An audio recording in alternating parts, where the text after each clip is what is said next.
Hello and welcome to another Ark Echo's Phantoms video with me, your host, Ark Echo. And today I'm going to be giving my thoughts and opinions on the first X-Men movie that came out in the year 2000. So let's get started with Act 1.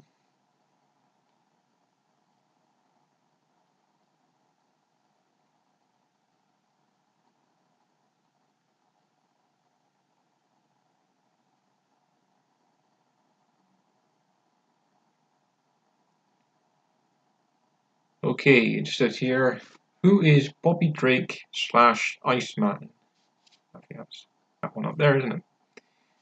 It's good that they used like the only other character that didn't change his face during the other sequels of the movies. Actually came back in Days of Future Past, which is not my favorite X-Men movie, but it's not the worst. There's plenty more worse movies, X-Men movies, than that one, that's for sure. Aldous Rogue says she feels about the new white streaks in her hair. It's growing on me. Ugh, that's a bit of a bad pun joke, I know, because I use that myself. I would have preferred pink. Nope. I look like a skunk. She does a little bit, but I kind of like it.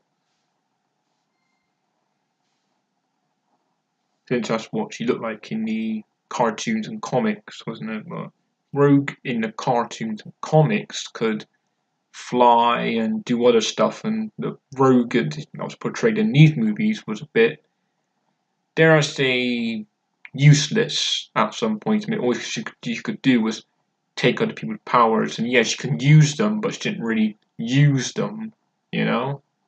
Didn't really get to see that much. What area of Xavier's school for gifted youngsters is the X-Jet housed beneath? The basketball court, wasn't it?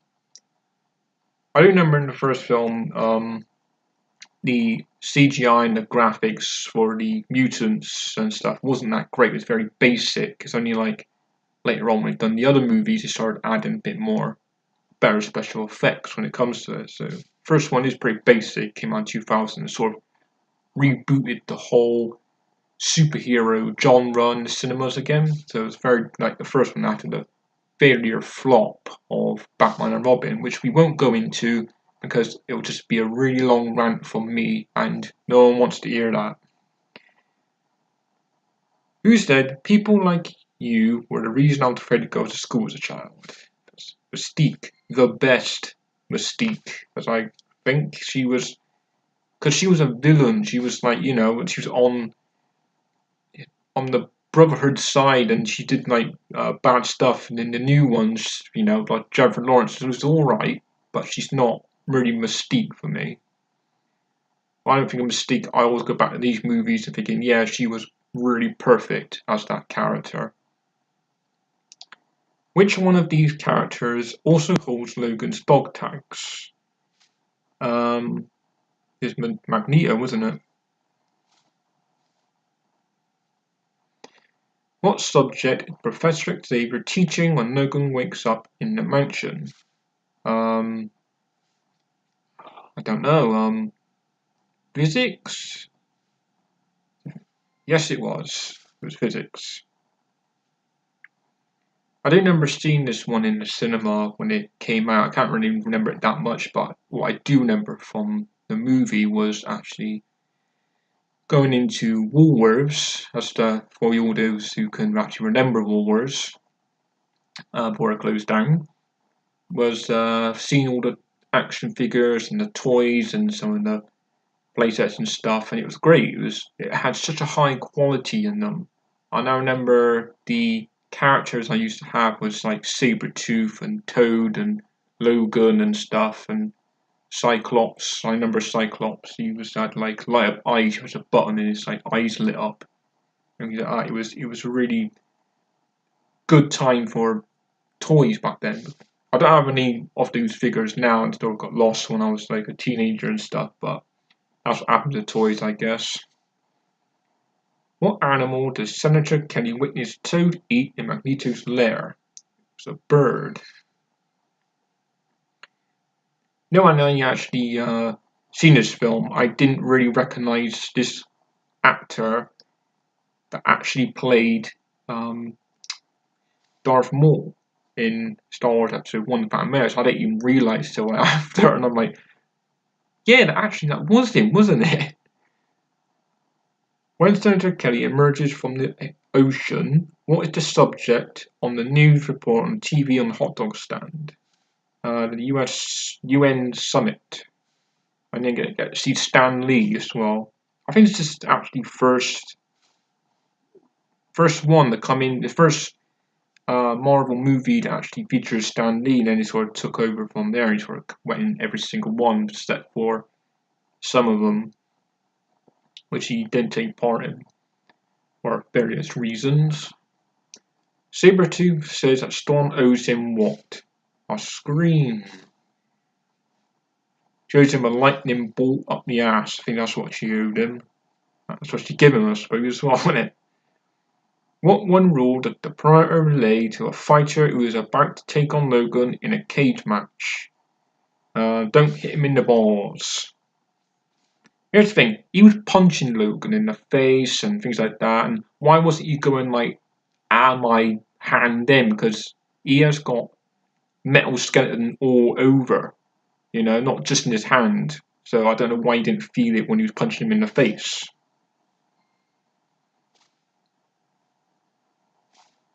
Well, I got 100% on that one. Let's see if I can do it again and get another 100 points. That'd be nice. I haven't seen this film in a really long time.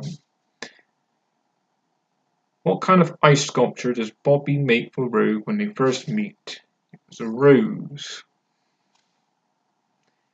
I'll read this. Before Anna Pagan was cast as Rogue, Kirsten Dunst, Sarah Michelle Gellar, Natalie Portman, and Christina Ricci were considered for the role. Dunst and Portman would later go on to star in the original Spider-Man series and 4 series.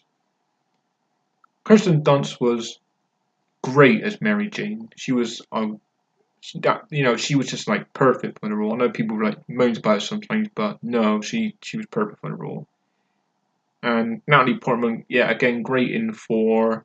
She wasn't really a standout character for me, really, as the only 4 film I actually do like, which everyone complains about the weakest, but I like it, was For the Dark World, which was, again, the one I actually enjoyed in the cinema. Yeah, it wasn't the best Marvel movie, but it was definitely better than For Ragnarok, which I think is the weakest Marvel film, one of the weakest Marvel films, right beside Guardians of the Galaxy Volume 2, which again was probably a boring, pointless movie, and I didn't really enjoy it that much.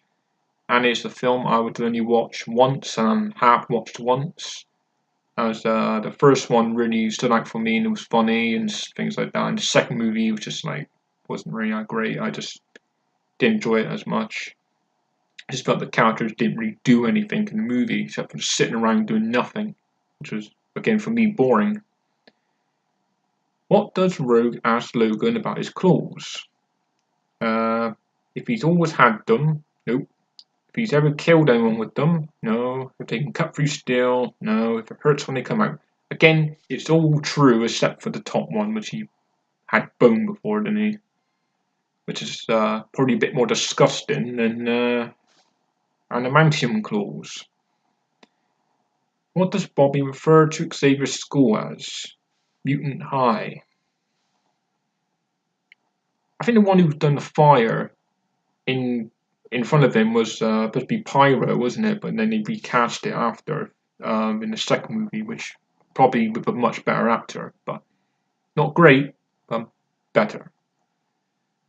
Who said we're not what you think? Not all of us.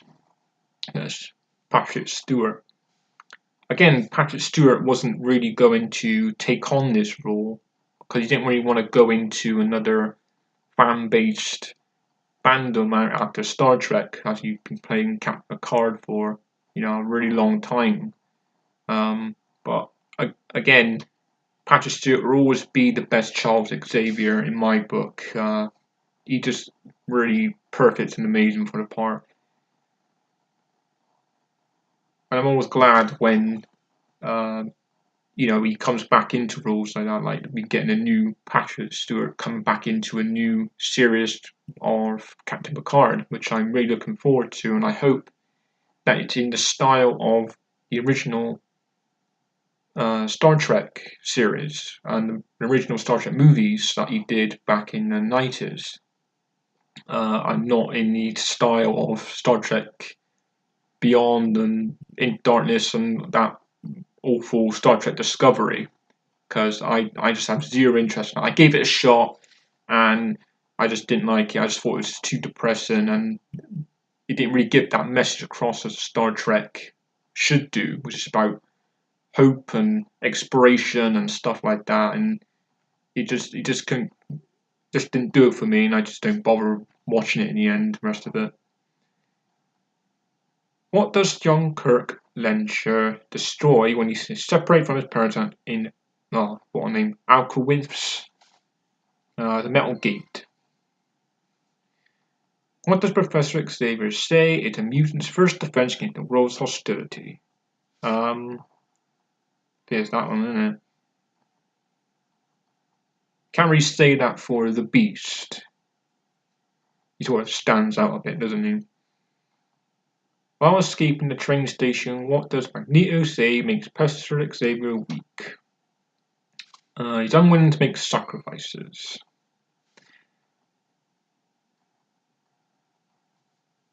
Who said mankind has always feared what it doesn't understand? It was Magneto. Again, Ian McKellen is perfect as Magneto. He's a great actor, and I enjoy all his performances, especially when he's like Gandalf and things like that. I'm glad he actually came back to do The Hobbit. He looked no different to when he did it, the Lord of the Rings trilogy. But it was supposed to be a prequel. The only one who really did change was Orlando Bloom. That was it. Orlando Bloom, who played Legolas.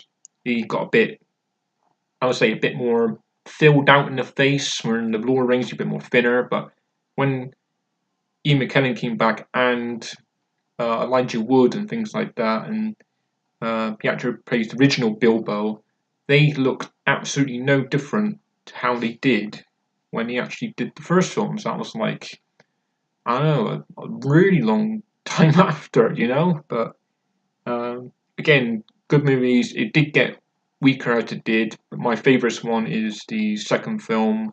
I see there was a lot more happening in it. Third film, not as much, as it's just one long battle. I know it's called Battle of the Five Armies, but again, technically I counted four, you know, which is I think it's just like the men, the dwarves, the orcs, and the elves. I count four. I don't know where that fifth come from. You can't really count those what's it called? Eagles as an army, you know. But yeah. What nickname does Logan jokingly think Professor Xavier had when they first meet? Wheels. What do they call you? Wheels. Oh, the script originally had Logan calling Xavier Baldy. Nah, I wouldn't. Nah, I don't think so. That's no good. Which of the four scenes Atom Bomb played? That one? It's when he steals Cyclops' bike, doesn't he? Oh, crap. Go back on it. No, I don't want to go on that one. Yeah, I'm making a mistake now. Where is it? Go back. That one. Yeah, Act 3. Here we go. Sorry about that, folks. Ship of the Finger. Where is Rogue's childhood home? Oh no, here we go. I don't know. I've been doing so well up to this point. Top one. No, it's not top one. Okay, 50-50. That one. Yeah, there you go. Who said, "Don't you people ever die"? Toad said it to like Rogue. No, not Rogue. We want to talk about Storm, doesn't he? She comes up and electrocutes him. What is the name of the Canadian town that Rogue hitches a ride to? Laughlin City. Though technically Laughlin City is just somewhere in the middle of nowhere. I think in Canada, isn't it? Who does Rogue think wants her to leave school because the other students are freaked out about what she did to Logan? Bobby, but it's actually Mystique, wasn't it? How does Cyclops respond when Logan complains about the black leather uniforms X-Men wear? Yeah, yellow spandex, wasn't it? Sort of a reference to the original comics. Though we actually did get to see that outfit only once in that Wolverine film when he goes to Japan. The Wolverine, I think it's called. I've seen that one in the cinema. I enjoyed it. It was a good movie. A lot better than Wolverine Origins, which is like the worst. And the CGI is pretty bad in it too. It looks really like a cheap version of X-Men, and not the high quality that is being put in at the moment into the X-Men movies. But it would have been good to see Hugh Jackman actually be in the yellow outfit later on. Maybe like in that Days of Future Past. That would have been good right after seeing him in the future in that outfit, kind of like a war outfit, But and then when he goes into the past, you don't get to really see that again. You just see him in as he normally is. But it would have been good to have had that little moment, but we didn't get that. But I do remember that when I seen it in the cinema, it came on Days of Future Past in the cinema, and it sort of like come on, and it's all that skulls on the floor and robots and stuff. I'm like, hang on, am I in the wrong movie? Am I in the Terminator movie or something? Because this is too Terminator like, and that's what it felt like. And I'm like, this is like mad. But yeah, again, it wasn't the best of the X-Men movies, but like I said, it's not the worst. Whose mind do we not see Xavier enter? Magneto. What? He doesn't enter Magneto's mind. Rogue? Oh yeah, he does, doesn't he? At the beginning of the movie. What am I talking about? Oh. Okay. I got one wrong. I'm bound to get one wrong. I haven't seen it in a long time. That sort of a trick question, that one. Magneto warns Storm not to use her electrical powers to set the Statue of Liberty because it's made of what metal? Copper? Who does Logan call Bub in the film? Sabretooth. What is Storm's real name? Monroe. Still, I long for your kiss, Blade. It's the bar scene, wasn't it? Okay, I got 96 points on that one. Well, there you go. I almost got 100% on there, so I probably got about 98, 99%, but there you go. It's only because I was tricked question. I didn't really think about it, but there you go. I hope you enjoyed this little commentary / quiz review thoughts video I did. And I will do some more. If you want to check out my videos, you'll find some more in my playlist. Until next time, it's Ark Echo, signing out.